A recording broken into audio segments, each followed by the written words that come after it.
Ok, estamos en nuestra clase de fundamento de redes y vamos a continuar hoy con nuestro capítulo 16, pero antes vamos a ver un repaso de lo que vimos en el capítulo 15. Esto es que aprendí en este capítulo 15. Recuerden que el capítulo 15 trató de la capa de aplicación. Entonces, ¿qué aprendí en este módulo? Hablamos de los protocolos de la capa de aplicación que se utilizan para intercambiar los datos entre programas que se ejecutan, vamos a decir, en los hosts de origen y destino. La capa de presentación que tiene funciones principales, o sea, tiene tres funciones principales: formateo, presentación de datos. También hablamos de la compresión de datos y cifrado de datos para la transmisión y, vamos a decir, y descifrado de los datos al recibirlos. La capa de sesión crea y mantiene diálogos entre las aplicaciones de origen y destino. Entonces quiere decir exactamente que la capa de, en este caso la capa de sesión, es la que mantiene los diálogos. Si se cae una conexión, vamos a decir una sesión de comunicación, él vuelve y la restaura. También hablamos en el caso de el modelo cliente-servidor. Recuérdense que hablamos de cliente-servidor y hablamos de peer-to-peer, que serían las redes iguales. El dispositivo que solicita información se denomina cliente y el dispositivo que responde a la solicitud se denomina servidor. Pero en una peer-to-peer, recuérdense que todos los equipos son servidores y todos los equipos son clientes. Esa peer-to-peer la podemos ver de esta forma: P2P sería otra forma de definir el mismo peer-to-peer. Recuerden que tenemos red cliente-servidor y redes que son peer-to-peer donde no existe un servidor. Hay dos o más PC que están conectadas por medio de una red y pueden compartir recursos sin tener un servidor dedicado. Pero en un momento la máquina puede tener el rol de cliente y en otro momento esa misma máquina puede tener el rol de servidor. Existen tres tipos de mensajes comunes que son el get, el push y el put. O sea, el post y el puts, que son los tipos de mensajes comunes que se utilizan en el caso de algunos servicios para la red. También hablamos del correo electrónico, que soporta tres protocolos separados para funcionar: el SMTP, que sería para servidores de correo electrónico; el POP, que sería el POP, y el IMAP, que serían para clientes de correo. Recuerden que en este caso, Post Office Protocol y el Internet Message Access Protocol. También tenemos el Simple Mail Transmission Protocol. Todo estos son protocolos, vamos a decir, de correos electrónicos. También tenemos el protocolo DNS. Define un servicio automatizado que coincide con los nombres de recursos que tienen la dirección de red numérica solicitada. Recuerden que la función del DNS es traducir las direcciones IP a nombre de servidores, tales como cisco.com. También hablamos del DHCP para IPv4. Este servicio automatiza la asignación de direcciones IPv4, le asigna una dirección IPv4 más una máscara de su red, más una puerta de enlace predeterminada o simplemente el gateway y otros parámetros de redes IPv4. Los mensajes de DHCP versión 6 son, vamos a decir, de solicitud, anuncios e información de solicitudes y también de respuestas. Quiere decir exactamente que en IPv4 se utiliza el DHCP versión 4, pero en IPv6 se utiliza el DHCP versión 6, pero también se utilizan los anuncios del router. Un cliente FTP es una aplicación, o sea, FTP reconoce que es otro protocolo de transferencia de archivos, File Transfer Protocol. El FTP es una aplicación que se ejecuta en una computadora cliente y se utiliza para insertar y extraer datos de un servidor FTP. Aquí hay tres funciones de los mensajes de SMB. Recuerden que SMB es el Service Message Block o el bloque de mensajes de servicios. En algunos, vamos a decir, equipos, este servicio se le llama Samba. Pueden iniciar, autenticar y terminar sesiones, controlar el acceso a archivos e impresoras, permitir a una aplicación envíe mensajes a otro dispositivo y los reciba de él. O sea, en este caso, el SMB Es un servicio también para compartir archivos, similar a FTP. La diferencia es que SMTP puede trabajar con múltiples plataformas. O sea, podemos trabajar con un servidor que tenga, por ejemplo, Unix o que tenga Linux y que los clientes sean Microsoft, los clientes sean, vamos a decir, también de Macintosh, que los clientes sean de Linux y así sucesivamente. Ok, esto fue lo que vimos en nuestro capítulo 15 y ahora vamos a continuar con nuestro capítulo 16, que estaríamos entrando a la parte ya de seguridad. Aquí, el capítulo 16 es fundamento de seguridad. Ustedes saben que Cisco tiene también los cursos de ciberseguridad actualmente, pero este es prácticamente un resumen comparado con el curso de ciberseguridad. Fundamento de seguridad, ese sería nuestro capítulo 16. Vámonos a los objetivos directamente. Mira aquí, en este caso vamos a hablar de fundamento de seguridad. Vamos a configurar el switch y el router con funciones de refuerzo y dispositivos para mejorar. Eso sería ya el objetivo general para mejorar la seguridad. Objetivo general. Entonces estos son objetivos específicos: vulnerabilidades y amenazas a la seguridad, explicar por qué son necesarias las medidas básicas de seguridad en los dispositivos de red, ataques a la red, identifica las vulnerabilidades de seguridad, mitigación de los ataques a la seguridad, o sea, una reducción a los ataques de seguridad, identifica las técnicas generales de mitigación, seguridad de los dispositivos, configura los dispositivos de red con características de protección de dispositivos a fin de reducir la seguridad, vamos a decir, las amenazas de seguridad. Esos serían ya objetivos específicos dentro de este capítulo. Ok, aquí me está hablando de las amenazas y vulnerabilidades de seguridad. Por ejemplo, tenemos diferentes tipos de amenazas. Por ejemplo, los ataques de una red pueden ser devastadores y pueden resultar en pérdida, por ejemplo, de tiempo, dinero, daños, robo de información o activos importantes de la empresa. Los intrusos pueden obtener acceso a una red a través de vulnerabilidades de software, ataques de hardware o adivinando el nombre de usuario y la contraseña de alguien. También se utilizan software también para hacer esas funciones. Los intrusos que obtienen acceso modificando software o en este caso obteniendo acceso modificando el software o explotando, por ejemplo, vulnerabilidades de software, se denominan actores de amenazas. Una vez que el actor de amenaza obtiene acceso a la red, puede surgir cuatro tipos de amenazas. Puede haber robo de información, pérdida y manipulación de los datos, robo de identidad o interrupción de servicios. Eso, vamos a decir, en este caso, estos serían cuatro tipos de amenazas posibles que se pueden dar. Ok, ya aquí me está hablando de los tipos de vulnerabilidades. La vulnerabilidad es un grado de debilidad en una red o un dispositivo.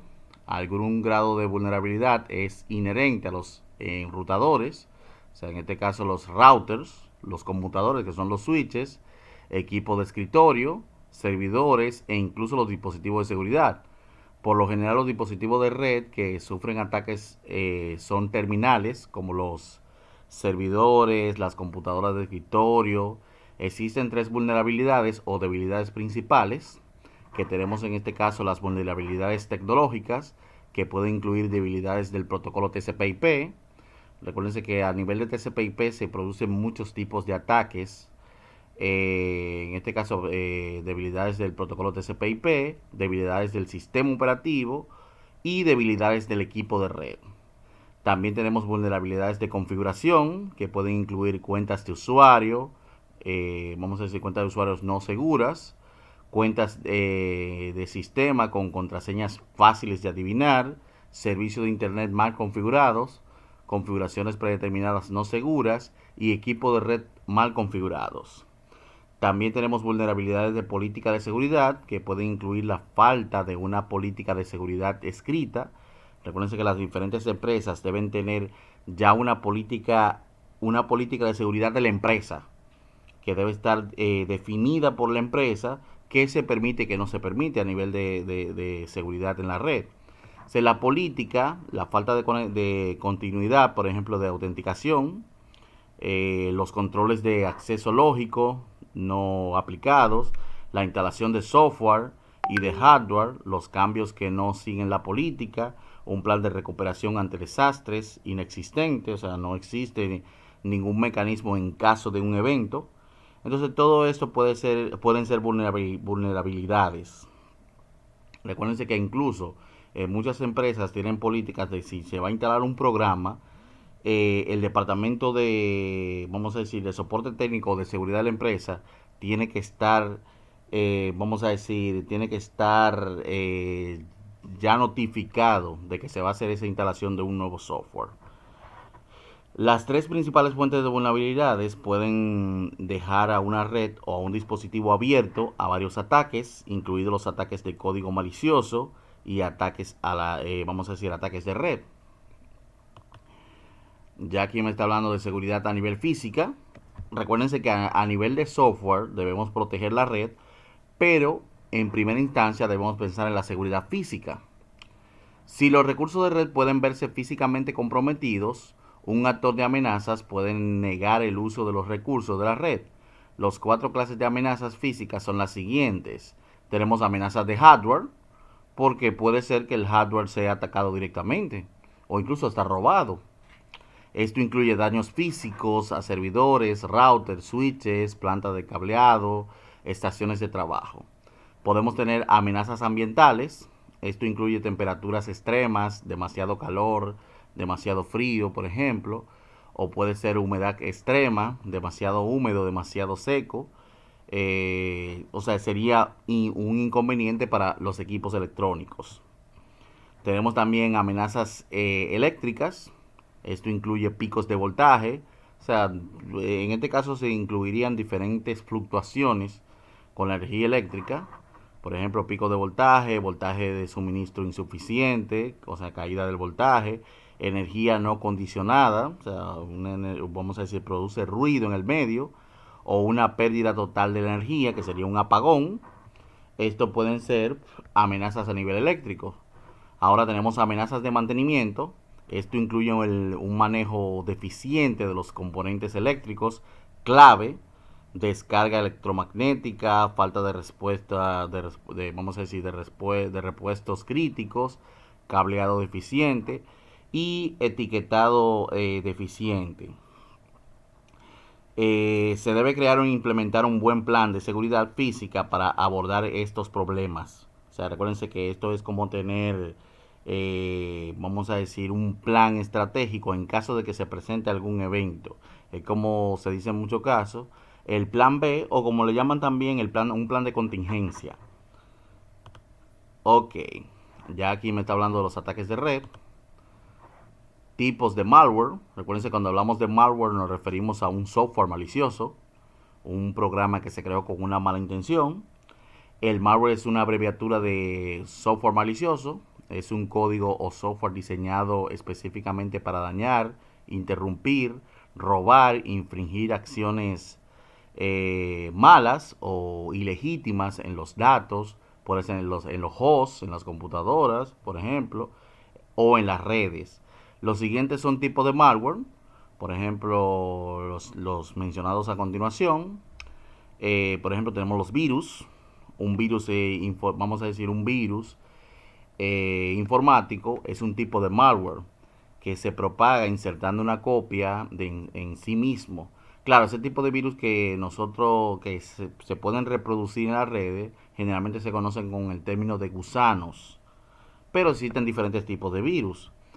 En este caso se pueden hacer una copia de sí mismo, formando parte de otro programa, se propaga de una computadora a otra, dejando infecciones a medida que viaja.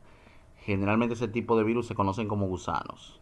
Bueno, aquí me está mencionando los gusanos. Los gusanos informáticos son similares a los virus, en que replican copias funcionales de sí mismos y pueden causar el mismo tipo de daño A diferencia de los virus que requieren, por ejemplo, la programación de un archivo host infectado, los gusanos son software independiente y no requieren de un programa host ni de la ayuda de humano para propagarse. O sea, van infectando diferentes computadoras en la red.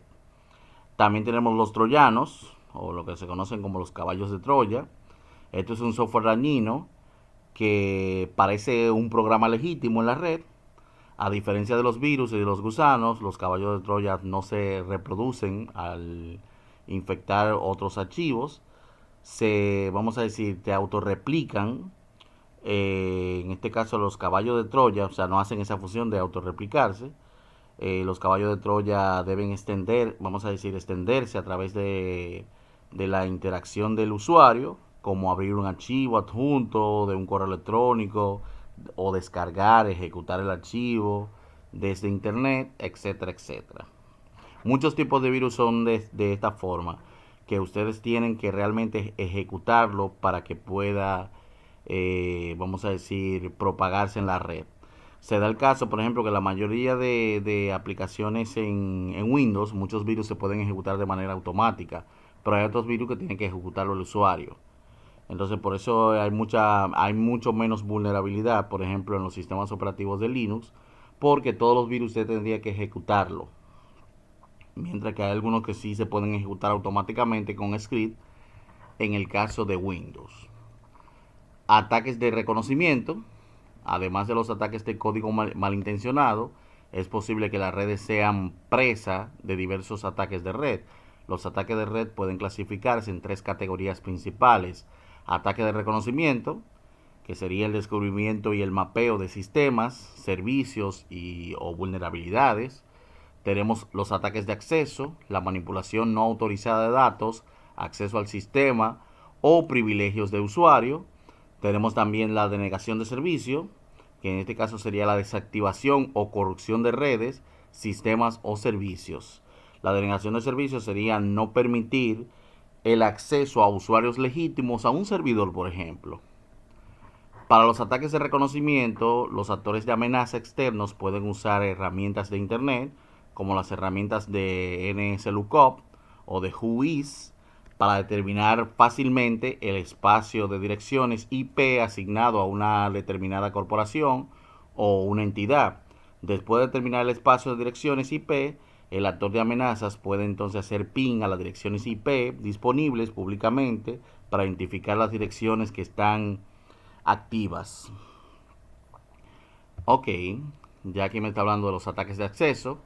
Los ataques de acceso explotan las vulnerabilidades conocidas de los servicios de autentificación, los servicios FTP, los servicios web para obtener acceso a las cuentas web o a las bases de datos confidenciales y demás informaciones confidenciales de la empresa o de una entidad.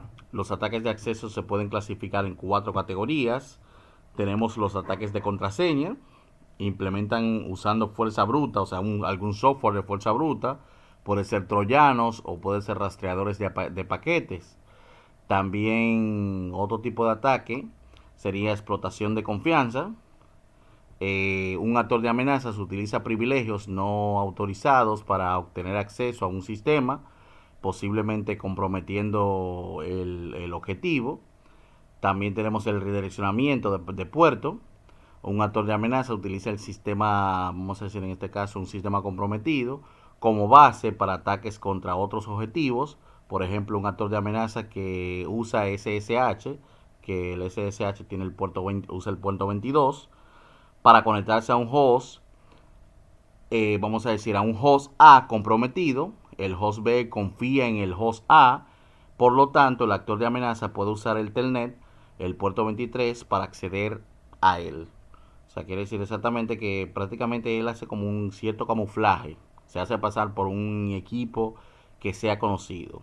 También tenemos los ataques de intermediario, lo conocemos también con el nombre de man in the middle o en intermediario en español. El agente de amenaza se coloca entre dos entidades legítimas para leer y modificar los datos que pasan entre las dos partes. O sea, man in the middle viene siendo como que usted está haciendo una transferencia, usted se conectó a su net banking y de un lado él se hace pasar que es el servidor de net banking, del otro lado él se hace pasar por el cliente y él simplemente está en el centro obteniendo toda la información de ambas partes. Ok, ya aquí me está hablando de los ataques de denegación de servicio, los ataques de DOS. Son una forma de ataque más publicitada y uno de los más difíciles de eliminar. Sin embargo, debido a su facilidad de implementación y daño potencialmente significativo, los ataques de negación de servicio merecen una especial atención por parte de los administradores de seguridad. Los ataques de negación de servicio tienen muchas formas. Fundamentalmente evitan que las personas autorizadas utilicen un servicio mediante un consumo de recursos del sistema. Para prevenir los ataques de denegación de servicio es importante estar al día con las actualizaciones de seguridad más recientes de los sistemas operativos y de las aplicaciones. Los ataques de denegación de servicios son un riesgo importante porque pueden interrumpir fácilmente la comunicación y causar una pérdida significativa de tiempo y dinero para la mayoría de empresas. Estos ataques son relativamente simples de ejecutar, incluso si lo hace un agente de amenazas inexperto. Tenemos también la versión distribuida, o sea, sería una denegación de servicio distribuida, mejor conocida como un DDoS. Es similar al ataque de denegación de servicio, pero se origina en múltiples fuentes coordinadas. Por ejemplo, un agente de amenaza construye una red de hosts infectados, conocidos como zombies. O sea, él infecta varias computadoras en la red, que puede ser incluso la computadora suya, y luego esas computadoras son las que ejecutan el ataque. A una red de zombies se le conoce como el botnet. El actor de amenazas utiliza el programa de comandos y control CNC para instruir a la botnet, a ese grupo de zombies, para llevar a cabo un ataque de negación de servicio. El ataque de negación de servicio distribuida es más difícil de identificar porque las computadoras que están ejecutando el ataque podrían estar en diferentes localizaciones y no es la fuente original que inició el ataque. Ok, aquí hay diferentes laboratorios. Investiga las amenazas de seguridad de red. En esta práctica de laboratorio se cumplirán los siguientes objetivos. Parte 1, explorar el sitio web de SANS. Parte 2, identificar las amenazas de seguridad de la red recientes. Y parte 3, detallar una amenaza de seguridad de red específica. Ok, aquí me está hablando ya de mitigación para los ataques de red, o sea, una forma de reducir esos ataques de red. Por ejemplo, en el enfoque de profundidad de la defensa, para reducir los ataques de red, primero debe proteger los dispositivos. O sea, los dispositivos hay que protegerlos físicamente, incluidos los enrutadores, los conmutadores, los servidores y las computadoras host. La mayoría de organizaciones emplean un enfoque de defensa en profundidad, también conocida como el enfoque en capas para la seguridad. Esto requiere una combinación de dispositivos, de servicios de red que funcionen en conjunto. Se implementan varios dispositivos y servicios de seguridad para proteger a los usuarios y activos de la empresa o de la organización contra las amenazas TCP/IP, que pueden ser varias. Mira aquí, en este caso, estos serían diferentes implementaciones. Implementar una VPN, una red privada virtual. Implementar seguridad física, en este caso con un firewall ASA, que es un dispositivo, por ejemplo, de Cisco, por ejemplo. También aquí me estaba mostrando los IPS, que es el sistema de prevención de intrusiones. También el ESA y el WSA, que es otro sistema de seguridad que se puede implementar también a nivel de las redes. Y los servicios AAA, que recuerden que cuando hablamos de servicios AAA nos referimos a autenticación, vamos a decir authentication, authorization y accounting, que se refiere como a contabilizar, autenticar y vamos a decir en este caso sería como definir una serie de privilegios que van a tener los usuarios que se loguean en el sistema. Ok, esos serían algunas implementaciones que se pueden tener para reducir o la posibilidad, por ejemplo, de ataques a la red. Ya aquí me estaba a mantener copias de seguridad. Hacer una copia de seguridad de las configuraciones y de los datos de dispositivo es una de las formas más efectivas de protección contra la pérdida de datos. Las copias de seguridad se deben realizar de forma regular, tal como se identifica en la política de seguridad. Por eso mencionamos que las empresas deben tener una política de seguridad definida. Las copias de respaldo de datos suelen almacenarse externamente para proteger los medios de copia de respaldo en caso de que ocurra algo en la instalación principal de la red. La tabla muestra algunas consideraciones de copia de seguridad y sus descripciones. Por ejemplo, consideración, frecuencia, en este caso una breve descripción, realice copia de respaldo con regularidad, como se identifica en la política de seguridad. Las copias de seguridad completas pueden llevar mucho tiempo, por lo tanto realice copias de seguridad mensuales, semanales, con frecuencia, copias de seguridad parciales de los archivos modificados. O sea, no haga una copia completa, eso se conoce como un backup full. No haga un backup full, sino usted va haciendo backup temporales, o en este caso parciales, que al final usted puede hacer un backup full, quizá una vez al mes, pero entonces si hace semanales, debe ser backup que sean incrementales o backup, por ejemplo, diferenciales. Almacenamiento, siempre valide las copias para garantizar la integridad de los datos y valide los procedimientos de restauración de archivos. En la parte de seguridad, las copias de respaldo deben trasladarse de forma diaria, semanal o mensual, según lo exija la política de seguridad, a una ubicación de almacenamiento externo aprobada. Validación. Las copias deben protegerse con contraseñas seguras. La contraseña es necesaria para restaurar los datos.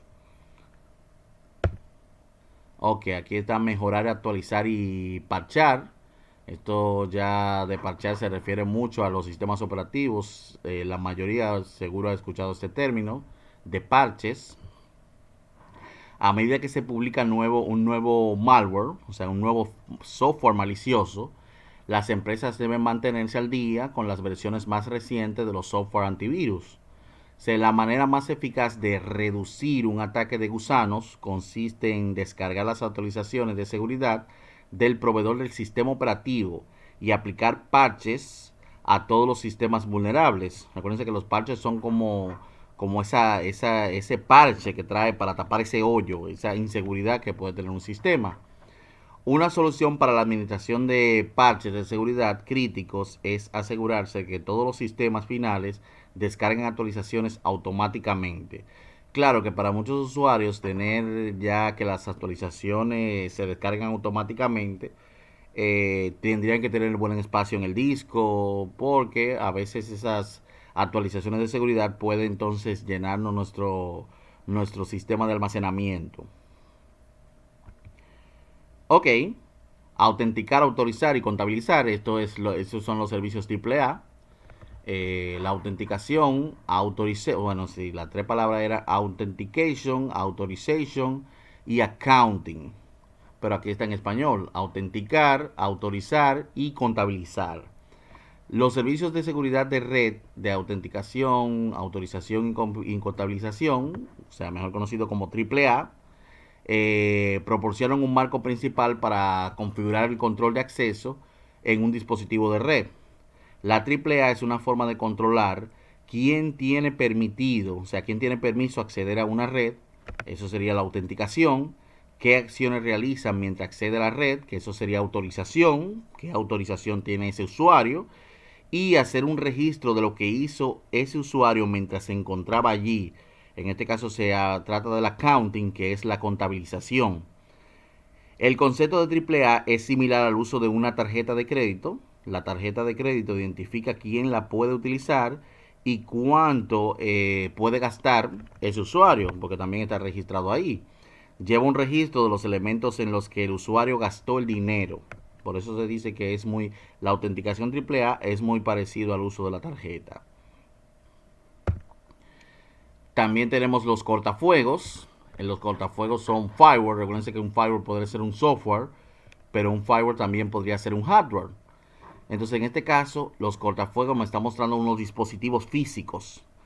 Los firewall permiten, por ejemplo, permiten tráfico de usuarios dentro de la red para, vamos a decir, salir o retornar a la red. En este caso, permiten ese tráfico desde la red local hacia Internet y viceversa. Entonces el firewall deniega ese tráfico de acceso, por ejemplo, dentro de la red. Depende de las políticas que tenga ese firewall, él puede decir que esa información no puede entrar a la red. Los firewalls de red residen entre dos o más redes, controlan el tráfico entre ellas y evitan el acceso no autorizado. Un firewall podría brindar a usuarios externos acceso controlado a servicios específicos, por ejemplo, servidores accesibles para usuarios externos generalmente se encuentran en la red, en una red especial denominada DMZ. Prácticamente una DMZ es como un área de la red fuera de la red. La DMZ permite a un administrador de red aplicar políticas específicas para hosts conectados a esa red.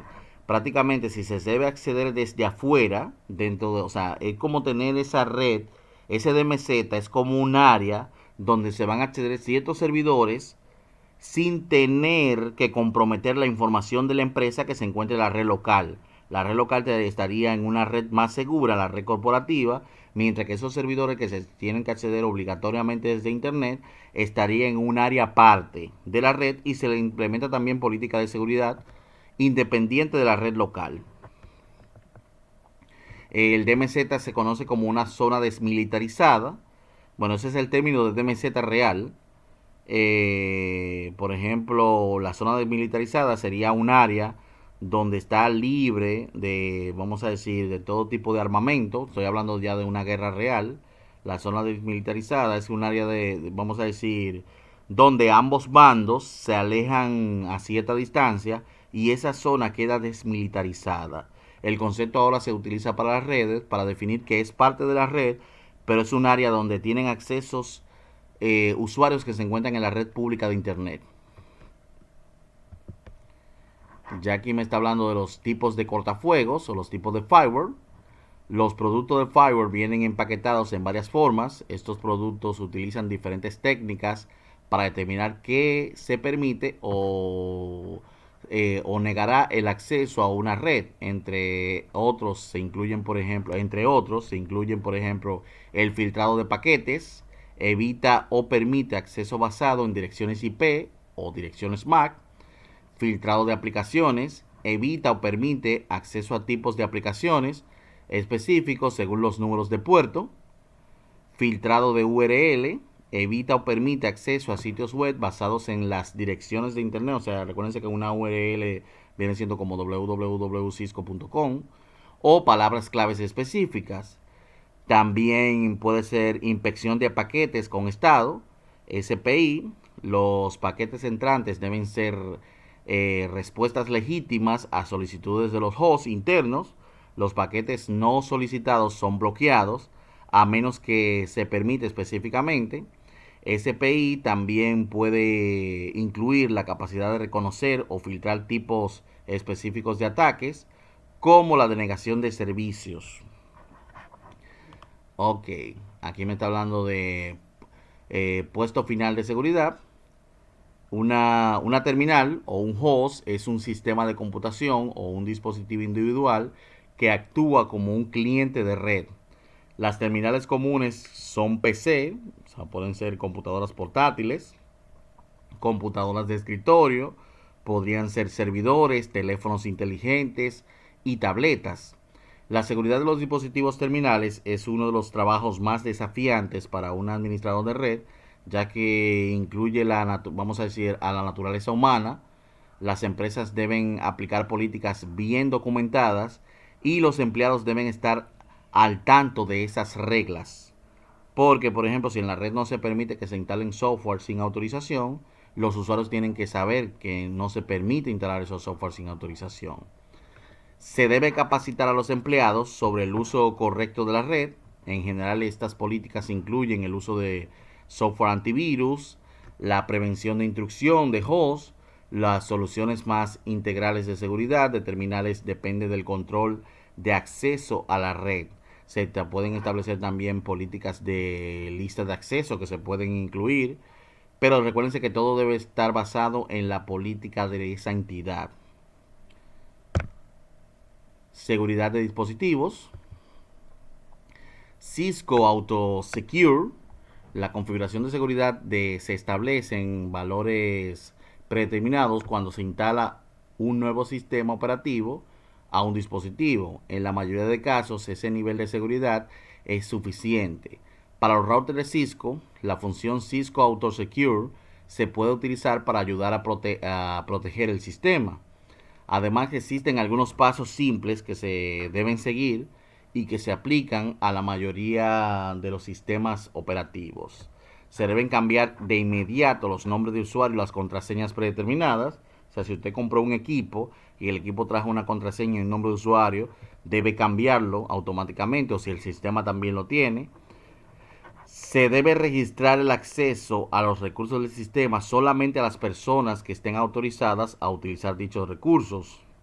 Siempre que sea posible, se deben desactivar o desinstalar todos los servicios y las aplicaciones innecesarias. A menudo los dispositivos enviados por el fabricante pasaron cierto tiempo en un depósito y no tienen los parches más actualizados instalados. Es importante actualizar todo el software e instalar todos los parches de seguridad antes de la implementación. Contraseñas. Para proteger los dispositivos de red es importante utilizar contraseñas seguras. Las pautas vamos a decir estándar que deben seguir son las siguientes. Ustedes recuerdan también cuando cuando ustedes tuvieron que crear su nombre de usuario en Cisco, le pedía una contraseña robusta, una contraseña fuerte. Usa una contraseña que al menos tenga 8 caracteres, preferiblemente 10 o más caracteres, entre letras y espacio, por ejemplo.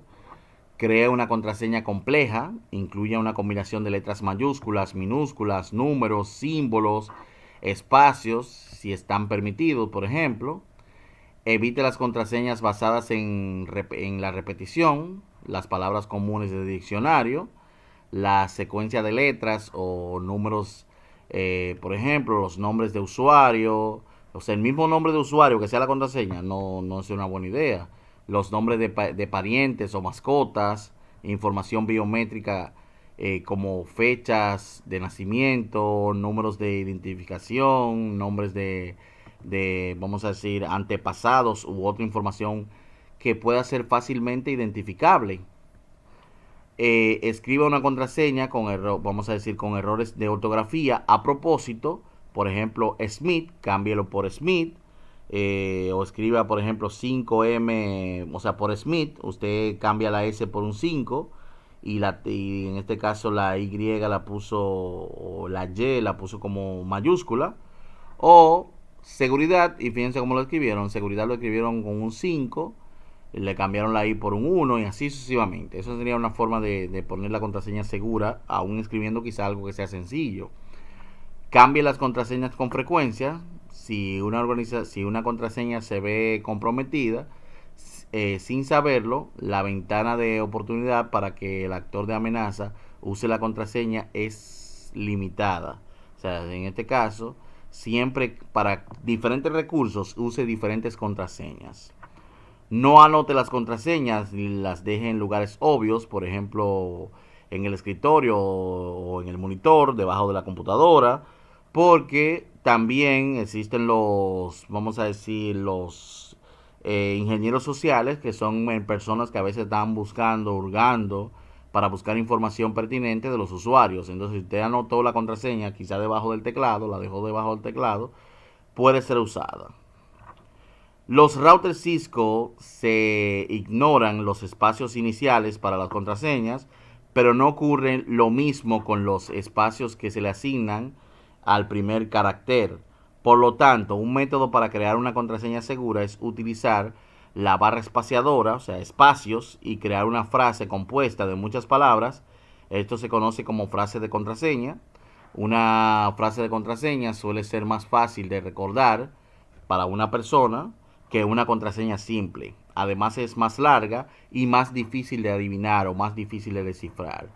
Hay una página muy popular, déjame ver si puedo entrar a ella. How Secure My Password.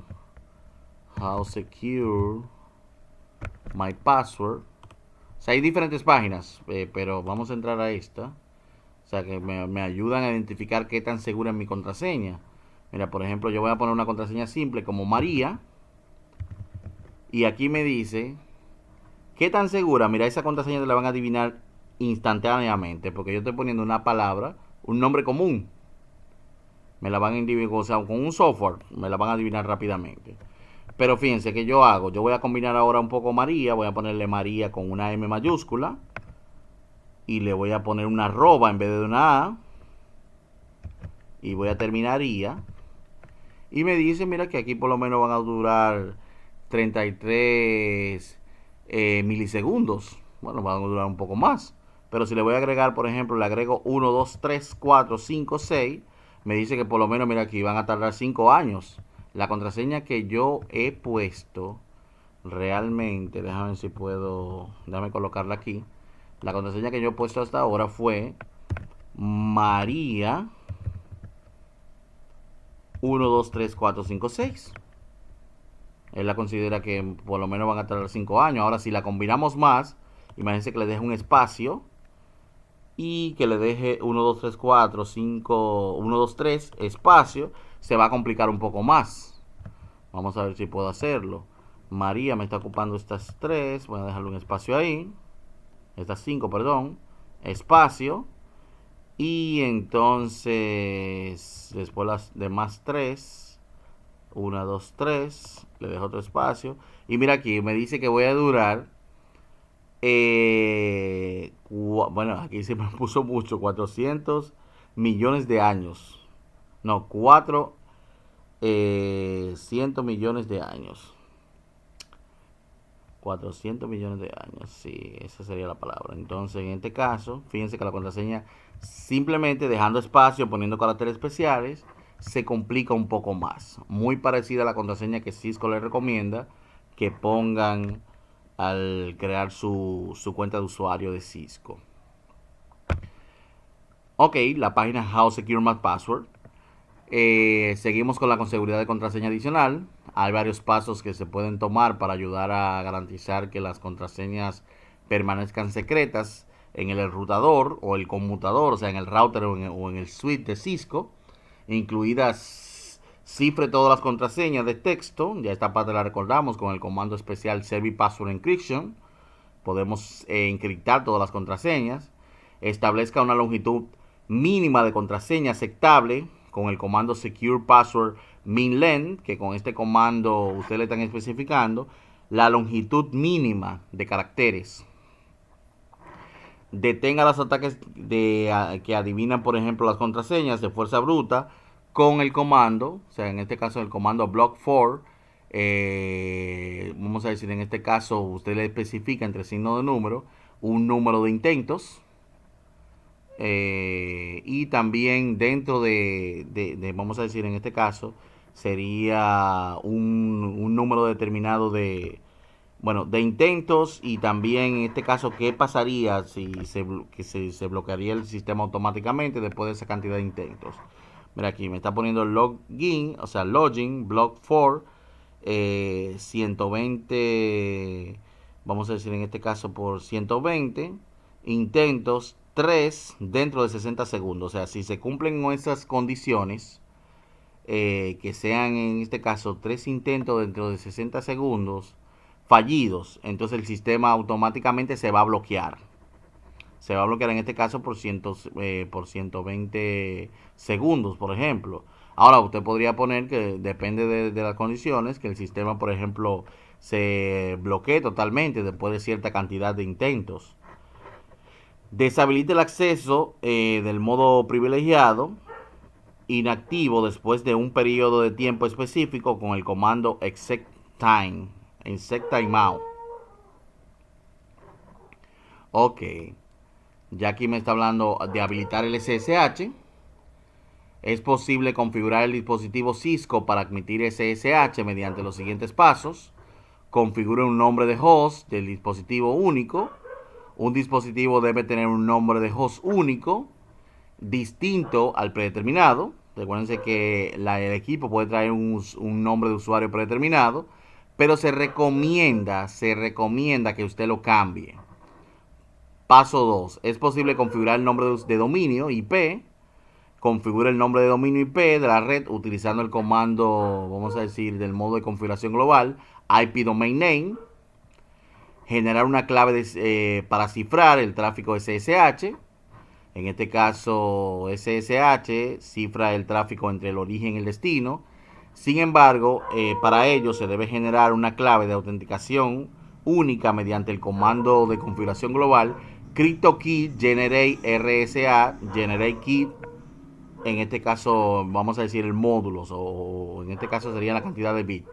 Los bits del módulo determinan el tamaño de la clave y se pueden configurar de 360 bits a 2048 bits. Cuanto mayor sea el valor de bit, más segura será la clave. Sin embargo, los valores de bit más grandes tardan más en cifrar y descifrar la información. La longitud mínima del módulo recomienda que sea de 1024 bits. Compruebe y cree una entrada de base de datos local. Cree una entrada de nombre de usuario de base de datos local utilizando el comando de configuración global username. También autenticar contra la base de datos local. Utilice el comando de configuración de línea local, login, para autenticar la línea BTY en la base de datos local. Recuerden que usted configura la línea BTY para acceso a Telnet o SSH. Habilite las sesiones BTY, SSH entrantes de forma predeterminada. No se permite ninguna sesión de entrada en líneas BTY. Puede especificar varios protocolos de entrada incluyendo Telnet y SSH mediante el comando Transport Input. Puede especificar SSH y Telnet. Ok, deshabilitar los servicios no utilizados. Los routers y switches de Cisco comienzan con una lista de servicios activos que pueden o no ser necesarios en la red. Deshabilite los servicios no utilizados para preservar los recursos del sistema, como los ciclos de la CPU, la RAM, e impida que los actores de amenaza exploten estos servicios. El tipo de servicios que están activos de forma predeterminada va a variar dependiendo de la versión del sistema operativo del iOS, el sistema operativo de los routers y de los switches. Por ejemplo, el iOS XE normalmente solo tendrá puertos HTTPS y DHCP abiertos. Puede verificar esto con el comando Show IP Ports All. Las versiones de iOS anteriores a el iOS XE utilizan el comando show control plain host open port. O sea, fíjense que en este caso puede variar dependiendo de la versión del iOS la forma de verificar incluso esos puertos. Ya que hay una práctica de Packet Tracer, configurar contraseñas seguras SSH, o sea, configurar contraseñas seguras y SSH. Que en esta práctica de Packet Tracer va a configurar las contraseñas y SSH. El administrador de la red le ha pedido que prepare una, vamos a decir, RTA y el Suite 1 para la implementación antes de que puedan conectarse a la red. Se deben habilitar las medidas de seguridad. En este caso, RTA sería el router y Suite 1 sería obviamente el conmutador o el switch. Ya hay otra práctica de laboratorio. En esta práctica de laboratorio se cumplirán los siguientes objetivos. Parte 1, configurar los parámetros básicos de los dispositivos. Parte 2, configurar el router para el acceso por SSH. Configurar el switch para el acceso por SSH. Y ejecutar SSH desde la línea de comandos del switch. Ok, este es el módulo de práctica. Hasta aquí fue nuestro capítulo 16. Y vamos a continuar. Bueno, déjame abrir inmediatamente el capítulo 17 para ya combinar entonces las explicaciones de nuestros capítulos. Ya el capítulo 17 es un capítulo que es construir una red. Construir una red pequeña. Vamos a ver, vámonos directamente a los objetivos. Fíjense aquí en este capítulo vamos a implementar el diseño de una red para que una red pequeña incluya un router, un switch y terminales. Ese sería el objetivo general del capítulo. Ahora, como objetivos específicos los de este capítulo 17, identifica los dispositivos utilizados en la red pequeña, identifica las aplicaciones y los protocolos utilizados en una red pequeña, explique la forma en que una red pequeña sirve como base para redes más grandes. Recuérdense que siempre se piensa en la escalabilidad. Las redes al principio son pequeñas, pero siempre se están pensando que van a crecer en el crecimiento. Verificar la conectividad. Utilice el resultado de los comandos ping y tracer para verificar la conectividad y establecer el rendimiento relativo de la red. Los comandos de host y de iOS. Utilice los comandos de host o del sistema operativo iOS para obtener información sobre los dispositivos de una red. Y las metodologías para la solución de problemas. En este caso, describe las metodologías para la solución de problemas de la red común. También tenemos escenarios de resolución de problemas. Hay vamos a decir, soluciones de problemas de los dispositivos en la red. Prácticamente como cortesía del capítulo, le va a dar una lista de problemas comunes y soluciones. Ok, nos vamos con el primer punto del capítulo 17, dispositivos de una red pequeña. Mira aquí me está hablando de la topología de redes pequeñas. La mayoría de las empresas son pequeñas, principalmente al principio. La mayoría de redes comerciales también son pequeñas, aunque posteriormente vayan creciendo. El diseño de una red pequeña suele ser simple. Las redes pequeñas suelen tener una única conexión WAN proporcionada por el DSL, o sea, recuérdense que esa es la línea de suscripción digital, el Digital Subscription Line. Puede ser también por una conexión de cable o una conexión Ethernet. O sea, recuérdense que nuestras compañías de telecomunicaciones, nuestros ISP, nos dan diversas tecnologías para conectarnos a Internet. Las redes grandes requieren un departamento de tecnología de información, mejor conocida como TI, para mantener y protegerlas y solucionar problemas de dispositivos de red y proteger los datos de la organización. Las redes pequeñas son administradas por un técnico local de tecnología de información o por un profesional contratado, o sea, un administrador. Aquí me está hablando ya de la selección de dispositivos para redes pequeñas. Al igual que en las redes grandes, las redes pequeñas requieren una planificación y diseño para cumplir con los requisitos del usuario. La planificación segura, vamos a decir, o asegura que se consideren debidamente todos los requisitos, factores de costo, opciones de implementación. Vamos a decir, de las primeras consideraciones de diseño es el tipo de dispositivo intermediarios que se usan o que se van a utilizar para admitir la red. Recuerden que esos dispositivos intermediarios nos referimos a los routers y a los switches de capa 3. Los factores que deben tenerse en cuenta al seleccionar los dispositivos de red incluyen el costo. A veces tenemos equipos que nos cuestan mucho dinero y nuestra empresa no lo puede costear. A veces hay equipos que, claro, aunque costaban mucho dinero, nuestra empresa lo necesita. Todo eso se debe sopesar. La velocidad y los tipos de puertos y de interfaces, o sea, que podemos tener puertos que son Fast Ethernet, puertos que son Gigabit Ethernet, y va a depender, porque generalmente las PC se pueden conectar con puertos de menor velocidad que un switch con otro switch, por ejemplo. Capacidad de expansión, o sea, en este caso la capacidad de expansión o de extensión de la misma red va a depender también de la capacidad de esos dispositivos. Si usted está pensando en que su empresa va a crecer más rápidamente, entonces debe comprar equipos que le permitan también ir incrementando esas capacidades. También características y servicios de los sistemas operativos. Recuerden que hay sistemas operativos que le pueden funcionar como un servidor de HCP que le permiten ciertas configuraciones, que también entonces en este caso podría ser, bueno, todo lo mencionado luego de costo va a influir en el costo. Si el dispositivo tiene más capacidad de expansión y si el dispositivo tiene más características en el sistema operativo, también va a costar más. Aquí me está hablando de la asignación de direcciones IP para las redes pequeñas. Al implementar una red, cree un esquema de direccionamiento, recuérdense Subnetting y VLCM, y úselo.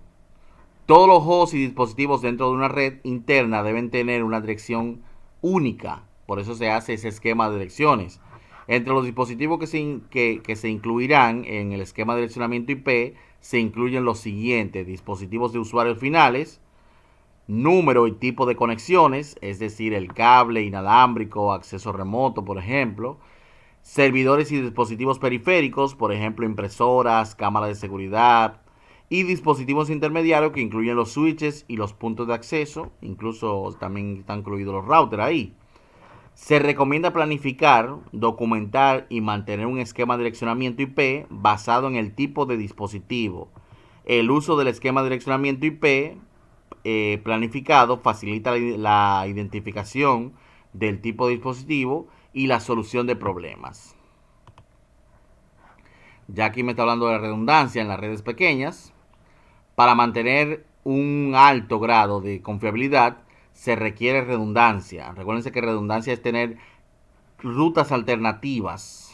Ahora, la redundancia va más allá, porque la redundancia es, si te falla un servidor, haya otro servidor de redundancia. Si te falla una memoria RAM, que haya otra memoria RAM de redundancia, por ejemplo. Ustedes dirán, eso es como un backup. Sí, se parece mucho al término de backup. Es una redundancia, también se le llama tolerancia a fallo en muchos casos. Entonces se requiere redundancia. Este es el diseño de red. La redundancia ayuda a eliminar puntos de errores o puntos de fallas únicos. Por ejemplo, la redundancia se puede lograr instalando equipos duplicados. También se puede lograr mediante vamos a decir, el suministro de enlaces de red duplicados para áreas críticas. Por ejemplo, estos servidores deben accederse, o sea, estos routers, estos se acceden a través de, estos servidores, perdón, se acceden a través de estos routers, pero esos routers, fíjense cómo tienen una conexión alternativa. O sea, este router puede llegar a este servidor por esta ruta, pero entonces en caso de que esa ruta falle por X razón, él puede seguir conectado con ese servidor por otra ruta. Eso es redundancia de enlaces. Pero fíjense también cómo están también duplicados los switches. Por si falla un switch, entonces que hay otro switch funcionando. Se mira aquí hay redundancia de servidores disponibles, hay diferentes servidores corriendo, quizás estén corriendo hasta los mismos servicios, por si uno falla los demás sigan funcionando. Hay redundancia de enlaces que están representados para proveer una ruta alternativa en caso de que un enlace falle. Si este enlace falla, bueno, nos podemos seguir conectando por otra ruta a ese servidor. Hay switches redundantes que están presentes en caso de que, vamos a decir, uno de los switches falle. Y hay routers redundantes disponibles en caso de que uno de los dos routers falle. Se quedamos que la redundancia viene siendo como tener tener como un respaldo. Aquí me está hablando de la administración de tráfico. El objetivo de un buen diseño de red es mejorar la productividad de los empleados y minimizar el tiempo de inactividad de la red. Entonces los routers y los switches en una red pequeña se deben configurar para admitir el tráfico, por ejemplo, en la red en el tiempo real, el tráfico en tiempo real, como voz, video, de forma independiente del tráfico de otro tipo de datos. Un buen diseño de red implementa lo que se conoce como calidad de servicio, y la calidad de servicio le da prioridad a la voz y al video. Hay cuatro colas de prioridad. La cola de prioridad alta siempre vamos a decir, se va a vaciar primero. Ahora, según las políticas de seguridad, recuérdense que la voz y el video tienen prioridad, pero también esto es configurable dependiendo de las políticas de la seguridad de la empresa. Esas políticas de calidad de servicios también se pueden configurar. Aplicaciones y protocolos de redes pequeñas, o sea, entonces aplicaciones y protocolos de redes pequeñas, vamos a decir, protocolos en una red pequeña. Las aplicaciones comunes, después de configurar, vamos a decir, después de configurarlo, la red, o después de configurar la red, aún necesita ciertos tipos de aplicaciones y protocolos para que funcione. La utilidad de las redes depende de las aplicaciones que se encuentren en ellas. Existen dos formas de procesos o programas de software que proporcionan acceso a la red. Tenemos aplicaciones de red, aplicaciones que, vamos a decir, implementan protocolos de capa de aplicación, y pueden comunicarse directamente con las capas inferiores de la pila de protocolos, o sea, de las otras capas del modelo OSI o del modelo TCP/IP. Pero tenemos de servicios de la capa de aplicación para aplicaciones que no son compatibles con la red, los programas que interactúan con la red y preparan los datos para su transferencia. Ok, entonces tenemos protocolos comunes. Los protocolos de red admiten los servicios y aplicaciones que usan los empleados en una red pequeña. Los administradores de red suelen adquirir acceso a los dispositivos y servidores de red. Vamos a decir, las dos soluciones de acceso remoto más comunes son el Telnet y el SSH, mejor conocido como el Security Shell. Protocolo de transferencia de hipertexto, el HTTP o protocolo de transferencia de hipertexto seguro, que es la versión HTTPS, se utilizan entre clientes y web y servidores. Mira, aquí no le agregaron el HTTPS. El protocolo simple de transferencia de correo, mejor conocido como SMTP, se utiliza para enviar correos electrónicos. Vamos a decir correos electrónicos. Los clientes utilizan el protocolo de oficina postal, el POP, y el protocolo de acceso de correo de Internet, mejor conocido como el Internet, vamos a decir Mail Access Protocol, para recuperar el correo electrónico. El protocolo de transferencia de archivo, el FTP, y el protocolo de transferencia de archivo de seguridad, SFTP, se utilizan para descarga y carga de archivos entre clientes y servidores FTP, o sea, entre clientes FTP y servidores FTP. Los clientes utilizan el protocolo de configuración dinámica de host, mejor conocido como DHCP, para adquirir una dirección IP de un servidor DHCP. El servicio de nombre de dominio es, mira, todos estos servicios que está mencionando son servicios de la capa de aplicación. El servicio de nombre de dominio, DNS, resuelve los nombres de dominio en direcciones IP. Recuérdense que él traduce una dirección como cisco.com a un IP y viceversa.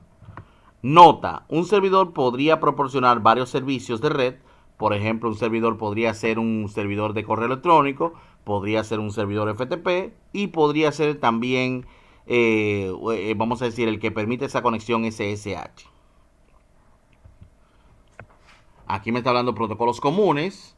Estos protocolos de red comprenden el conjunto de herramientas fundamentales de un profesional de la red que define los procesos en cualquier extremo de una sesión de comunicación, tipos de mensajes, la sintaxis de los mensajes, el significado de los campos informativos, cómo se envían los mensajes y respuestas esperadas, interacción con la capa inferior siguiente.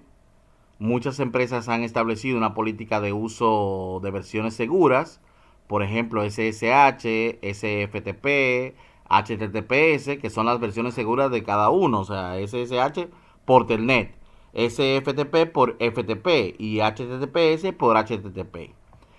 Entonces, en este caso serían versiones seguras de los protocolos. Siempre que sea posible, sería mejor utilizar las versiones seguras.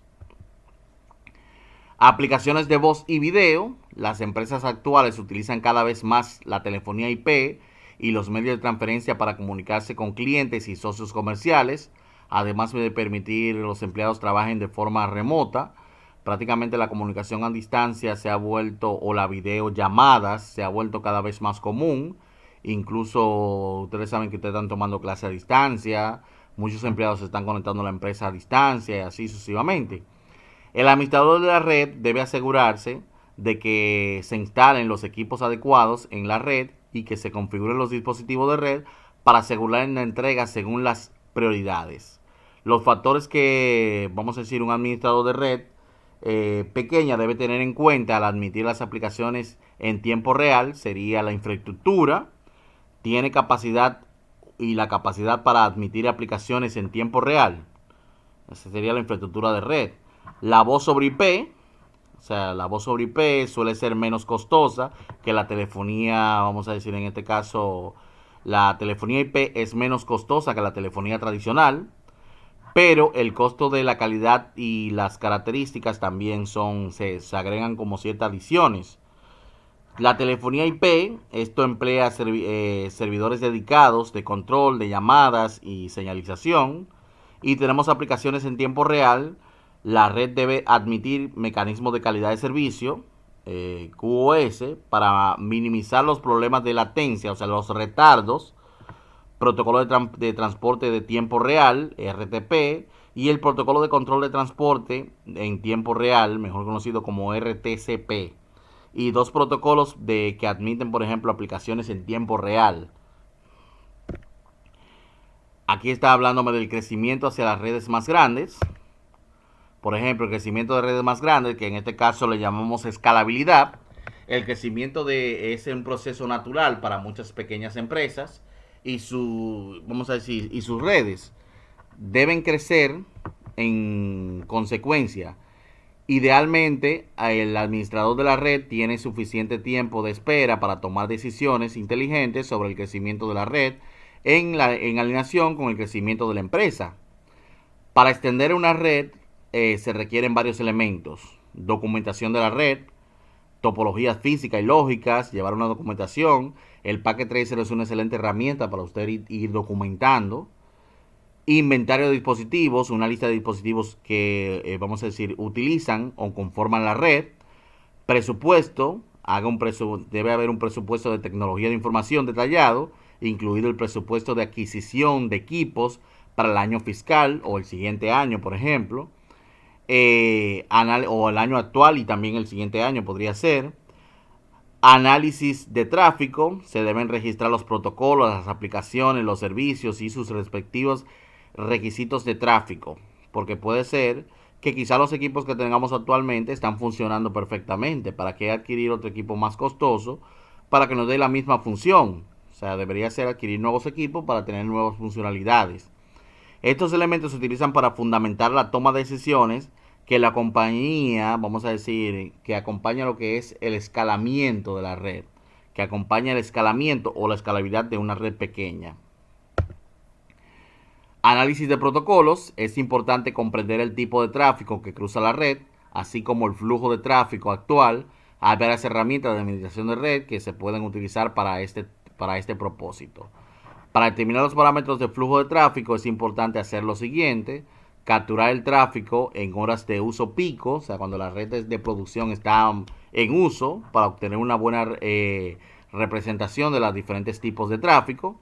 Realice una captura en diferentes segmentos de la red y dispositivos, ya que parte del tráfico será local para un segmento en particular.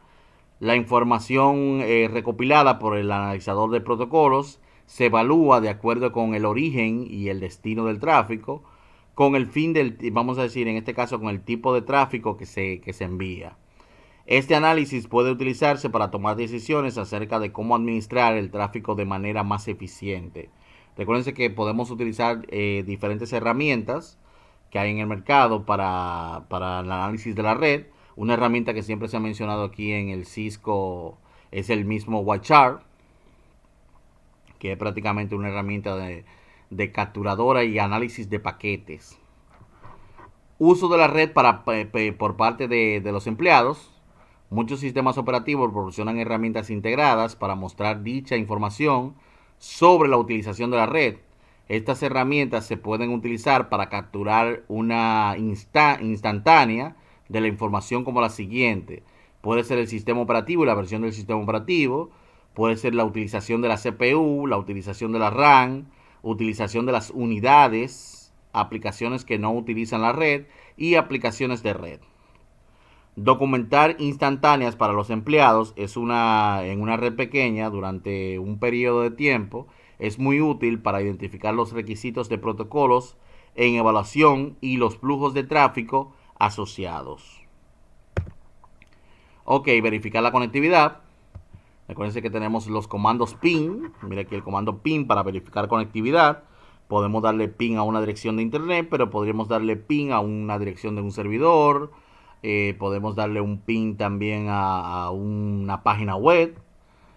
Para verificar la conectividad con el PIN, si su red es pequeña y nueva, y si está escalando a una red, vamos a decir, a una red existente, siempre querrá poder verificar que sus componentes están correctamente conectados entre sí y a internet. Por eso es muy importante el PIN. El comando PIN disponible en la mayoría de sistemas operativos, no importa que sea Windows u otro, es una forma más eficaz de probar rápidamente la conectividad de capa 3 entre una dirección IP de origen y de destino. El comando ping utiliza los mensajes echo de protocolo de mensajes de control de Internet, y, o sea, mejor conocido como los ISP, como vimos en el capítulo 13, los ICMP, perdón, ICMP tipo 8 y respuestas de eco ICMP tipo 0, por ejemplo. Aquí me está dando, en este caso, recuerden que son echo request y echo replay, que en este caso que pueden ser mensajitos que se envían como, vamos a decir, solicitud y respuesta. El ejemplo que nosotros dimos aquí fue, entramos al CMD, en el CMD pusimos ping y le damos ping a una dirección, le voy a dar ping al loopback, darme un ping yo mismo, .0.0.1 a la 127.0.0.1, y fíjense cómo tenemos respuesta de ahí. Se mandaron 4 solicitudes eco y se respondieron 4 mensajitos de respuesta. Mira aquí, paquetes enviados 4, paquetes recibidos 4, paquetes perdidos 0. Ok, entonces ya aquí está verificar la conectividad con el ping. Continuación, en un host de Windows 10, el comando ping envía 4 mensajitos eco, como vimos, consecutivos, y espera 4 respuestas eco ICMP consecutivas desde el destino. El ping de un sistema, vamos a decir, de un iOS, envía 5 mensajitos eco, porque esto es en el caso de Windows, que vieron los 4 mensajitos eco. Pero en un iOS envía 5 mensajes eco y muestra un indicador para cada respuesta eco ICMP recibida. Por ejemplo, tenemos diversos elementos.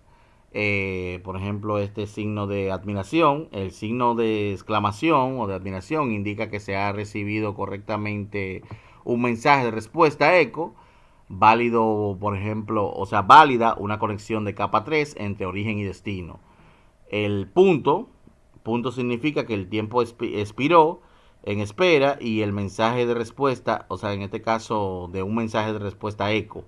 Esto indica que ocurrió un problema de conectividad en algún lugar a lo largo del camino.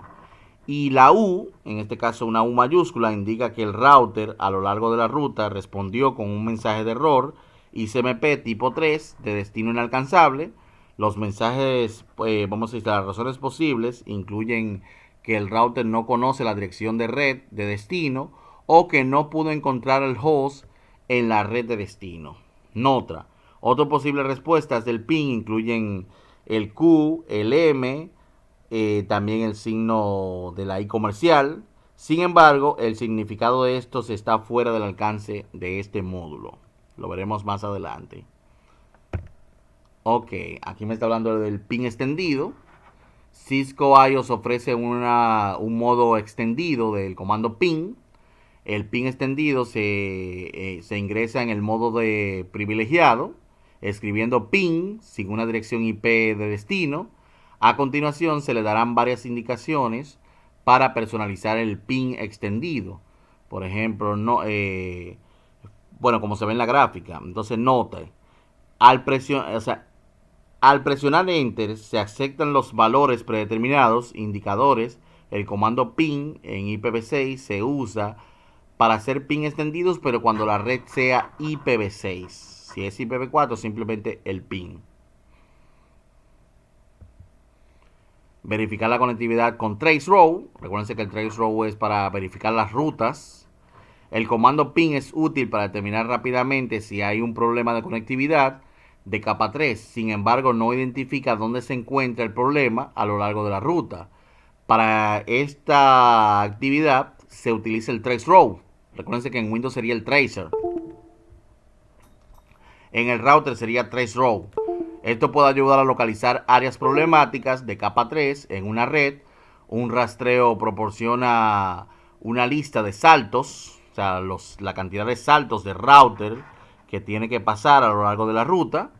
En este caso, una lista de saltos cuando el paquete se enruta a través de una red.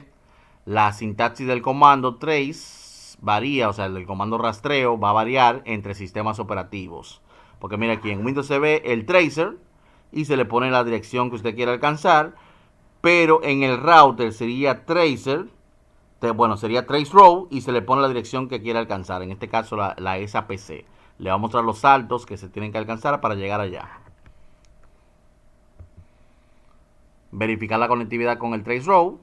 El siguiente es un ejemplo de salida del comando tracer en Windows. En este caso una computadora que tiene corriendo Windows 10. Mira aquí cómo se muestra el tracer. Nota, utilice el control C para interrumpir el tracer, porque en este caso el tracer se queda, o sea, a veces dura mucho tiempo mostrándome cantidad de saltos. Imagínate que vaya por el salto 58 y usted ya quiere detenerlo, entonces usted le da un control C para detenerlo. La única respuesta exitosa fue desde el gateway de R1. Vamos a decir en este caso las solicitudes de seguimiento al siguiente salto se agotaron, como indica en el asterisco. Aquí solamente la primera fue satisfactoria. Después este asterisco indica que se agotaron, lo que significa que el router saltó, vamos a decir, siguiendo salto siguiente, no se mandó una respuesta, o que existe un error en la ruta de red. En el ejemplo parece haber un problema entre R1 y R2. Ya aquí está verificar la conectividad con el tracer. A continuación, los siguientes son resultados de ejemplo del comando tracerow de R1. Aquí en este caso le está dando... Bueno, esto está basado en esta misma actividad, que creo que es la misma actividad que tienen en la práctica. Ok, el tracerow le está dando un tracerow a la dirección de la PC. Este es el resultado del ejemplo del comando tracerow, pero lo está haciendo en diferentes momentos. A la izquierda, el seguimiento válido que podía llegar con éxito a la PC, o sea, en este caso a la PCB. A la derecha, o sea, a la izquierda, a la derecha, el host 10.1.1.10 no estaba disponible en el, vamos a decir, el resultado muestra. Muestra asterisco donde se agotó el tiempo de espera de las respuestas. Los tiempos de espera indican un posible problema de red. Utiliza el comando control T6 para interrumpir el tracerow. Eso en caso de que le está dando saltos, al igual como hicieron en la PC, pero en la PC recuérdense que era el control C, mientras que en el router es simplemente control T6 para interrumpir el proceso. Nota, la implementación de Windows del tracerow, o sea, el tracer, envía unas solicitudes echo y CMP. Cisco iOS y Linux, por ejemplo, utilizan UDP con un número de puerto no válido. El destino final devolverá un mensaje de puerto ICMP inalcanzable. Ok, ya que me está hablando el tracerow extendido, al igual que el comando ping extendido, también hay un comando tracerow extendido que permite al administrador ajustar los parámetros relacionados con la operación, por ejemplo, con la operación de comando. El comando tracer de Windows permite la entrada de varios parámetros a través de opciones de línea de comando. Sin embargo, no se guía como el comando extendido del tracerow en el iOS. El seguimiento resultado muestra las opciones disponibles para el comando tracerow en Windows. O sea que en este caso me está buscando la ayuda. Tracer / signo interrogación me está permitiendo utilizar la ayuda con ese mismo comando tracer.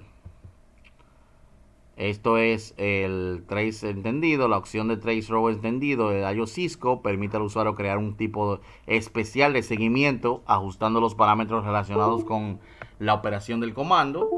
Tracerow extendido se ingresa en el modo de configuración, bueno, tiene que estar en el modo privilegiado, escribiendo tracerow sin una dirección IP destino. El iOS lo guiará en las opciones de comando, presentando en este caso varios indicadores relacionados con la configuración de todos los parámetros diferentes. Nota, al presionar Enter se aceptan los valores predeterminados indicados. Ya ahí está la línea base. Una red, vamos a decir, una de las herramientas más efectivas para controlar y resolver problemas relacionados con el rendimiento de la red es establecer una línea base de red. ¿Qué es el baseline o la línea base? Es un método para iniciar una línea base, es copiar y pegar en un archivo de texto los resultados de los comandos pin y los comandos trace u otros comandos relevantes. Esos archivos de texto se pueden marcar con fecha, guardarse en un archivo para posteriormente recuperación y comparación. O sea, en este caso es como que ustedes en diferentes horarios tipean esos comandos, el pin y el tracer, y pueden probar cómo la red está funcionando. Entre los elementos que se deben tener en cuenta se encuentran los mensajes de error y los tiempos de respuesta del host. Por eso que usted establezca, bueno, en hora laboral la respuesta es mucho más rápida que quizá en hora de producción o en hora donde están o vamos a decir en horario de almuerzo, la red está mucho menos sobrecargada que en los horarios de producción, por ejemplo. Las redes corporativas deben tener líneas bases extensas, más extensas de lo que se podemos escribir en este curso. Existen herramientas de software de nivel profesional para almacenar y mantener información de las líneas bases. Hay una práctica de laboratorio, probar la latencia de la red, o sea, recuérdense que la latencia es el retardo general. Probar la latencia de la red con el pin y el trace row. En esta práctica de laboratorio se cumplirán los siguientes objetivos. Parte 1, utilizar el comando pin para documentar la latencia de la red. Y parte 2, utilizar el comando traceRow para documentar la latencia de la red. Aquí están hablándome de los comandos de host y de iOS. Por ejemplo, mira, aquí esto es la configuración IP en un host de Windows. En Windows 10 puede acceder a los detalles de la dirección IP desde el centro de redes y recursos compartidos para ver rápidamente las 4 configuraciones importantes: dirección, máscara, router y DNS. Puede ejecutar el comando ipconfig en la línea de comandos de la computadora con Windows y ahí le permite ver los parámetros esenciales. Ahora puede utilizar el comando ipconfig/all para ver la dirección MAC junto con varios detalles. O sea, aparte de lo mencionado anteriormente, también te deja ver la dirección MAC con más detalles relacionados con la asignación de direcciones de capa 3 del dispositivo. Si un host está configurado como cliente de HCP, la configuración de la dirección IP se puede renovar mediante los comandos ipconfig/release para que suelte la dirección y luego se tipea el comando ipconfig/renew para que el DHCP le asigne una nueva dirección. El servicio del cliente DNS en una PC con Windows también optimiza el rendimiento de la resolución de nombres de dominio al almacenar en la memoria los nombres resueltos previamente con el comando ipconfig/displaydns. Muestra todas las entradas DNS en caché en el sistema de computación Windows, o sea, en el sistema operativo. O sea, quiere decir que el mismo ipconfig tiene muchas variantes. Seguimos con otras variantes. Configuración IP en el host Linux. La verificación de la configuración IP usando la línea de comando, bueno, el ambiente gráfico en una máquina con Linux va a variar un poco dependiendo de la distribución de Linux y la interfaz de escritorio. Fíjense que el comando aquí cambió, en vez de ser ipconfig, ahora es ifconfig. En la línea de comando utiliza el comando ifconfig para mostrar el estado de las interfaces activas actualmente en su configuración IP. El comando ipaddress de Linux se utiliza para mostrar las direcciones y sus propiedades. También se puede usar para agregar o eliminar direcciones IP. Nota: el resultado mostrado puede variar dependiendo de la distribución. O sea, no es lo mismo que sea Fedora, que sea Ubuntu, que sea Mandrake. Depende de la distribución de Linux. Puede variar ligeramente estos resultados y el comando. Configuración IP en un host Mac. En el ambiente gráfico de un host Mac o de una computadora Mac, abre preferencias de red avanzado para obtener información de dirección IP. El comando ifconfig también se puede utilizar para verificar la configuración IP de la interfaz de la línea de comandos. Recuérdense que se utiliza el mismo ifconfig porque ambos, Linux y Macintosh, nacieron a partir de Unix. Otros comandos útiles de Mac para verificar la configuración de IP del host incluyen el Network Setup, Install Network Service y el Network Setup. También puede ser el menos Get Info y también puede ser el Network Service. Ok. Aquí me está hablando del comando ARP. El comando ARP se ejecuta desde el símbolo del sistema de Windows. Puede ser también en Linux o en Macintosh. El comando enumera todos los dispositivos actualmente que están en la caché ARP del host. El comando, por ejemplo, para la PC, para ver la tabla de direcciones MAC en la PC, recuerden que era el comando ARP-A. Muestra todos los vínculos entre la dirección IP y la dirección MAC.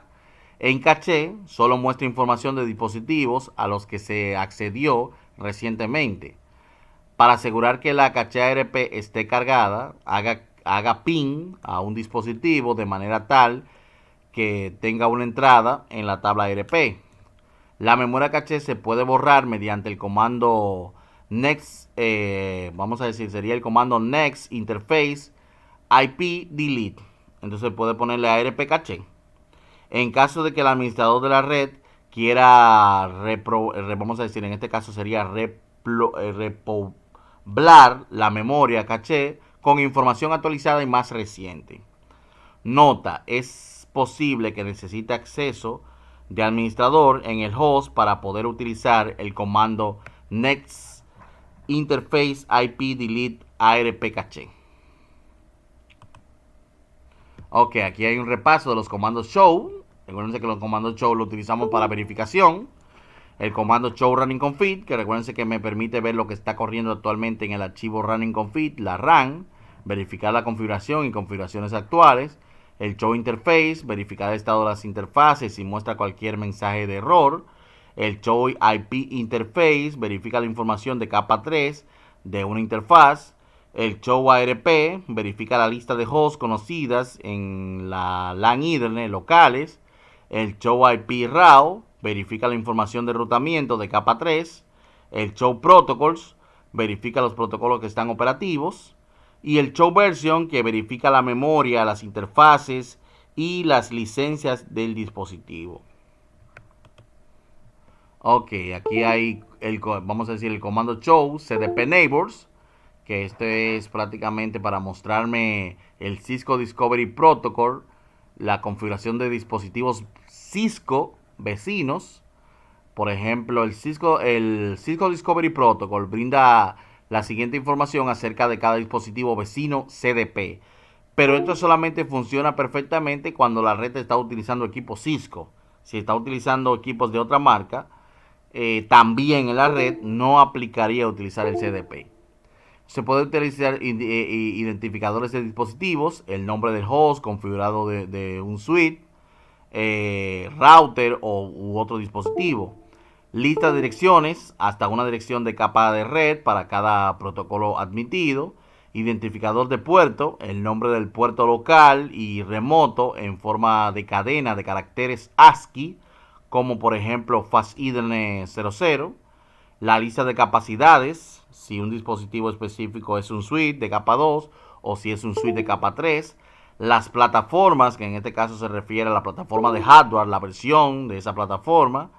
También podemos darle los comandos show. Déjame arreglar esta gráfica. Mira aquí el show cdp enable details para mostrar informaciones de direcciones IP de los dispositivos. Ok, déjame entonces colocar la pantalla normal. Mira aquí, en este caso me está dando un ejemplo del show cdp neighbors. Pero como mencioné, aquí solamente aplica si en la red estamos usando dispositivos Cisco solamente. Tenemos el comando show IP interface bri, que me muestra un resumen de todas las interfaces y el estado de cada una. Uno de los comandos más utilizados es el comando show IP interface bri. Este comando proporciona un resultado más abreviado que el comando show IP interface. Proporciona un resumen de la información clave para todas las interfaces de red en un router. Se mira aquí, me está poniendo el show IP interface bri, tanto en el router y el show IP interface bri en el switch. Me está mostrando el estado de cada uno de los puertos. Claro, en el suite, depende de la cantidad de puertos, puede ser que tenga mucho más cantidad de puertos. El comando show version. Este video mostrará el uso del comando show version para ver la información sobre el router. Tipeando el comando show version en el router, ustedes van a ver la versión de la plataforma, el iOS y la información de ese router en particular. Vamos a decir, hay una actividad de Packet Tracer, interpretar el resultado del comando show. En esta actividad está diseñada para reforzar el uso de los comandos show del router. No es necesario configurar, sino analizar los resultados de varios comandos show. Metodologías para la solución de problemas. Ya esta es la última parte, donde el capítulo me da como cortesía unos pasos que debo seguir para corregir situaciones. Mira, el enfoque para la solución de problemas debe seguirse sistemáticamente y de forma organizada. El primer paso sería identificar el problema. El primer paso es un proceso de resolución. O sea, el primer paso en el proceso de resolución de problemas, aunque las herramientas se pueden utilizar en este paso, una conversación con el usuario, o sea, con el cliente, a menudo es muy útil. En identificar el problema, primero usted va a dialogar con el cliente y le va a preguntar qué está pasando, qué problema le está dando el equipo, y el cliente le va a explicar una situación. Recuérdense que usted puede hacerle preguntas abiertas y a partir de esas preguntas abiertas puede hacerle preguntas cerradas, que son aquellas que lo limitan a responder sí o no. Por ejemplo, si usted instaló un nuevo programa, si usted desinstaló algún programa, otra persona usa la computadora, lo limitan a responder sí o no. En el paso 2 es establecer una teoría de las causas probables, basado en lo que él le contó, lo que le contó ese cliente. Después de identificar el problema, intentar establecer una teoría de las causas probables, basado en lo mismo que le ha contado ese cliente y lo que usted ha visto. Este paso generalmente permite ver más causas probables del problema. Paso 3. Poner a prueba la teoría para determinar la causa. Según las causas probables, pruebe sus teorías para determinar la causa o para determinar cuál es la causa del problema. Un técnico puede aplicar una solución rápida para probar y ver si se resuelve el problema. Si la solución rápida no corrige el problema, es posible que debe investigar el problema más a fondo para establecer la causa exacta. O sea, una solución rápida que generalmente implementamos los técnicos es reiniciar los equipos. Paso 4. Establecer un plan de acción e implementar la solución. Una vez que haya determinado la causa exacta del problema, establezca un plan de acción para solucionar el problema e implementar la solución. Paso 5 es verificar la solución e implementar medidas preventivas si es necesario. O sea, el paso 5 es, siempre se va a pasar al paso 5 siempre y cuando el paso 4, vamos a decir, hayamos pasado obviamente por el paso 4. El paso 5 ya sería verificar que se solucionó el problema. Después de que se haya corregido el problema, verifique la funcionalidad completa. Si corresponde, implementar alguna medida preventiva. Pero en este caso, usted verificar que ya funciona. No me conectaba a internet, ya me conecto a internet. No podía imprimir, ahora puedo imprimir, por ejemplo. Paso 6 es registrar los hallazgos, las acciones y los resultados. Este paso es el paso de documentación. Si usted si el paso 5 usted verificó que todo está correcto, usted puede pasar al paso 6 y documentarlo. Esa documentación le sirve para el futuro. Pero si no se corrigió en el paso 6, va a tener que volver al paso 1 y volver a identificar el problema, buscar más información con el cliente, volver a establecer nuevas teorías y así sucesivamente. El último paso del proceso de solución de problemas consiste en registrar los hallazgos, las acciones y los resultados. Esto es muy importante para referencia futura, porque nos sirve en caso de que se nos presente un problema similar, sería como una guía para corregirlo. Ya aquí está solucionar o escalar, vamos a decir, situaciones. En algunas situaciones quizá no sea posible solucionar el problema de inmediato. Un problema debería escalarse cuando requiere la decisión, por ejemplo, del gerente. Cierta experiencia específica o un nivel de acceso a la red no está disponible para el técnico que deba solucionar el problema. Entonces puede ser que el problema se pueda escalar a otro técnico de más capacidad. Una política de empresa debe indicar claramente cuándo y cómo un técnico debe escalar un problema. O sea, no puede pasar el problema a otro técnico simplemente porque sí, sino hay políticas que se deben seguir para hacerlo. Aquí me está hablando de el comando debug. El comando debug es, bueno, le permite al administrador mostrar el proceso del sistema operativo. Prácticamente los comandos debug en general no lo active si usted no lo va a dar uso, porque esto es para que me dé como información en tiempo real de los protocolos, de los procesos que se están dando. El mecanismo de los mensajes de evento en tiempo real para su análisis me lo va a mostrar si pongo a correr el comando debug. Hay muchos comandos debug.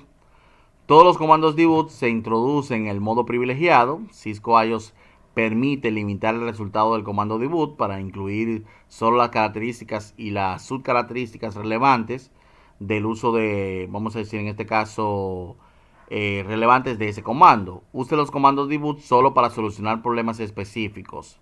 Cuando no lo esté utilizando, desactívelo. Para acceder a una breve descripción de todas las opciones del comando debug, utilice, o sea, el comando debug en español sería depuración.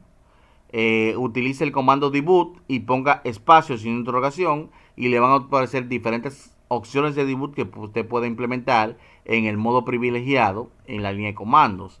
Para desactivar las características de depuración o del comando debug, simplemente agrega la palabra no delante. Vamos a ejemplo, por ejemplo, del comando debug, usted pone un no debug y usted estaría negándolo. Hay otra alternativa que puede ser ingresando la forma on debug del comando en el modo privilegiado y también estaría desactivando el comando debug. Para desactivar todos los comandos debug activos inmediato, utilice el comando on debug all, que en este caso él estaría desactivando todos los debugs que usted haya puesto a correr. Tenga cuidado al utilizar los comandos debug, ya que pueden generar una cantidad sustancial de salidas y utilizar una gran parte de los recursos del sistema. El router podría estar tan ocupado mostrando mensajes de debug que no tendría suficiente potencia de procesamiento para realizar sus funciones de red e incluso escuchar comandos para desactivar la depuración. O sea, lo podría saturar bastante. El comando debug terminal monitor, vamos a decir, el debug en algunos otros mensajes de salida, o sea, y algunos otros de mensajes de salida de iOS no se muestran automáticamente en las conexiones remotas. Esto se debe a que impide que los mensajes de registro se muestren en la línea BTY. Para mostrar los mensajes de registro en una terminal consola virtual, utilice el comando, vamos a decir en este caso en el modo privilegiado, terminal monitor. Para determinar los mensajes de registro de una terminal, utilice el comando en el modo privilegiado terminal no monitor, o sea, no monitor. En este caso sería para desactivarlo. Bueno, aquí me está dando el ejemplo. Fíjense como todo eso que se está resaltando son información en tiempo real que me está especificando con el mismo comando ping en este caso. Escenario para la solución de problemas. Mira, aquí esto es funcionamiento duplex y problemas de desajuste. Las interfaces de conexión de Ethernet deben funcionar en el mismo modo duplex para un mejor rendimiento de comunicación y para evitar ineficiencia y la latencia en el enlace. Recuerden que la latencia es el retardo general. La función de negociación automática de Ethernet facilita la configuración, minimiza los problemas y maximiza el rendimiento de los enlaces entre dos enlaces Ethernet de interconexión. Los dispositivos conectados primeros anuncian sus capacidades utilizadas y luego eligen el modo de mayor rendimiento soportado por ambos extremos. Surge una discordancia si uno de los dos dispositivos conectados funciona en un modo duplex completo y el otro funciona en semiduplex. Si bien la comunicación de datos se realiza a través de un enlace con una discordancia duplex, el rendimiento del enlace será muy deficiente. Los desajustes de duplex suelen deberse a una interfaz mal configurada o en raras ocasiones a una negociación automática fallida. Las discordancias de dúplex pueden ser difíciles de resolver mientras se produce la comunicación entre dispositivos. Se mira que hay problemas de asignación de direcciones IP en dispositivos iOS. Dos causas comunes de asignación incorrecta de IPv4 son los errores manuales de asignación y los problemas relacionados con un DHCP. Los administradores de redes tienen que asignar a menudo direcciones IP manualmente a dispositivos como los servidores y los routers.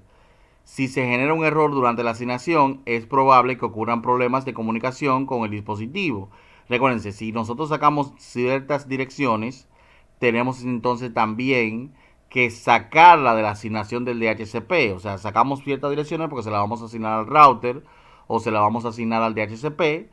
Entonces esas direcciones tenemos que excluirlas de nuestro pool de direcciones del DHCP. En un dispositivo iOS utiliza el comando showIP interface o showIP interface BRI para comprobar que las direcciones IPv4 se asignan a las interfaces de red. Por ejemplo, ejecutar el comando showIP interface BRI, como se muestra, o sea, en este caso va a validar el estado de las interfaces en R1.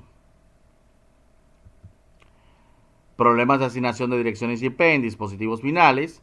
En las máquinas con Windows, cuando el dispositivo no puede comunicarse con un servidor de DHCP, Windows asigna automáticamente una dirección que pertenece al rango 169. Recuerden que esas son las máquinas que se autoasignan un IP. Esta función se denomina como el direccionamiento IP privado automático, mejor conocido como APIPA. Una computadora con una dirección APIPA no podrá comunicarse con otros dispositivos en la red porque estos dispositivos probablemente no pertenecen a la red 169.254.00/16.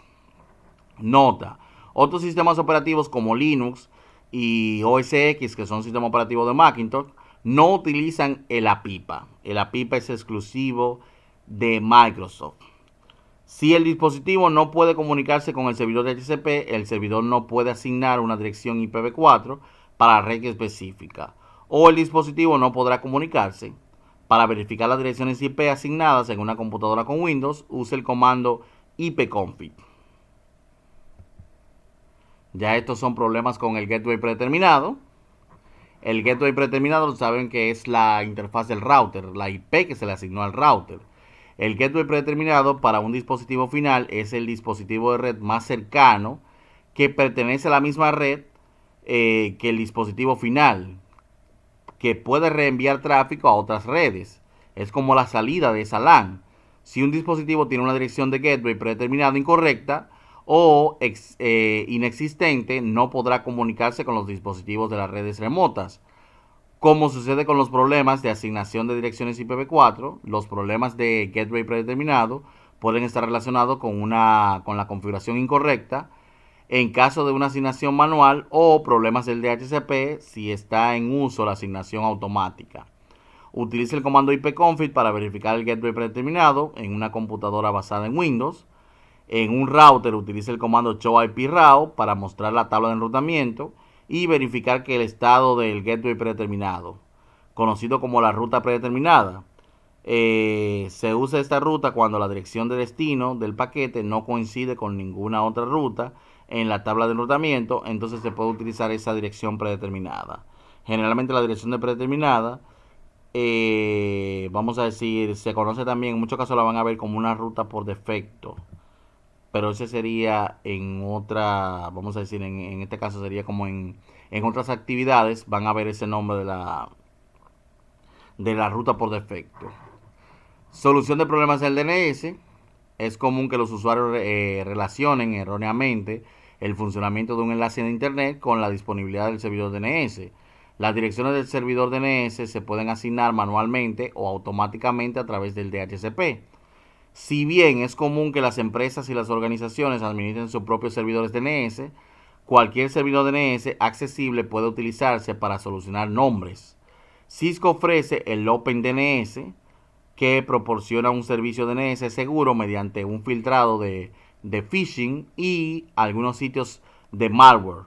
Las direcciones OpenDNS son Por ejemplo, la 208.67.222.222 y la 208.67.220.220. Las funciones avanzadas como el filtrado y la seguridad de contenido web están disponibles para familias y empresas. El uso del comando ipconfig/all, como se muestra